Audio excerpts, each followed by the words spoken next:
दोस्तों, स्वागत है आप सभी का एक बार फिर से हमारे यमलोक गाथा यूट्यूब चैनल पर। दोस्तों, दुनिया की भीड़ से दूर बसा एक खूबसूरत गांव है जिसे देखने के बाद लाखों लोगों की आंखें मानो सुकून महसूस करने लगती हैं। इसकी प्राकृतिक सुंदरता को शब्दों में बयां कर पाना मुश्किल सा है।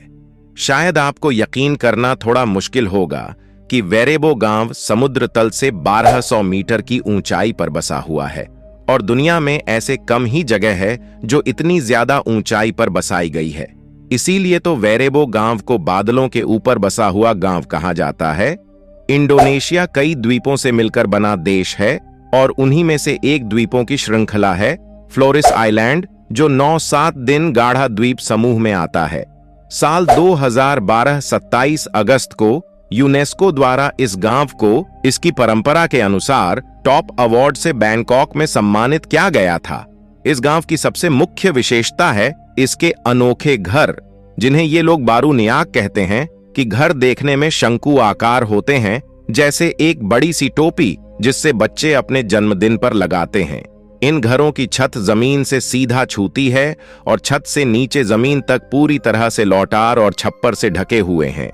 ऐसा प्रतीत होता है कि एक समय में इस क्षेत्र में इस प्रकार के घर काफी आम थे, लेकिन आज केवल यही गांव है जो ठेठ मगरई पारंपरिक घर को बनाए रखता है, जिसके बिना यह के घर पूरी तरह से बेकार हो जाते हैं। इन घरों को 5 भागों में बांटा गया है, जिसमें हर एक भाग अपने खास चीज के लिए है। जैसे कि पहला भाग, जिसे ये लूटोर या कैंट कहा जाता है, यहाँ परिवार रहता है। दूसरे भाग को ये लोबो कहते हैं, जहां अनाज और दूसरे सामान रखे जाते हैं। तीसरा भाग को लेंटर कहा जाता है और यह हिस्सा अगली फसल के बीजों को रखने के लिए इस्तेमाल हो जाता है। चौथे भाग को लेम्पाराय कहा जाता है, जिसे सूखे से बचने के लिए खाद्य पदार्थ रखने के लिए इस्तेमाल किया जाता है। और आखिर में 5वां और घर का सबसे ऊपरी भाग आता है, जिसे हिकांग कोड़े कहा जाता है। ये लोग इस भाग को सबसे पवित्र मानते हैं और यहाँ अपने पूर्वजों को प्रसाद चढ़ाते हैं। दोस्तों, इस वेरेबो गांव में केवल 7 घर है।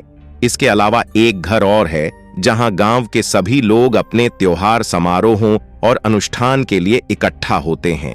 कैथोलिक धर्म को मानने वाले लोग यहाँ रहते हैं, लेकिन कुछ परिवार पुरानी मान्यताओं को भी अपनाते हैं। इस घर में ऐतिहासिक ढोल रखे गए हैं जो सैकड़ों साल पुराने हैं।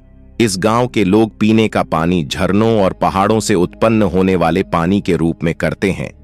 इस वेरेबो गांव में कुल मिलाकर 44 लोग रहते हैं, जिनके मुख्य रूप से आय कृषि है और ये लोग काफी लोग और चेरी उगाते हैं। इस गांव की महिलाएं इन कामों में पूरी तरह से सहयोग करती हैं।